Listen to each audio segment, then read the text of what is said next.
Did you know?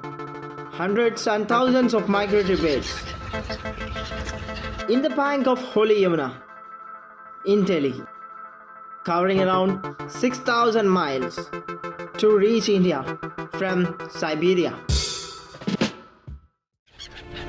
But why? Siberia is one of the coldest inhabited area in the world.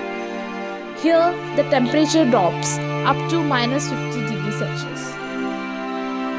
So, because of this harsh winter and lack of food, these endangered species, Siberian seagulls, travels to other places and some to India.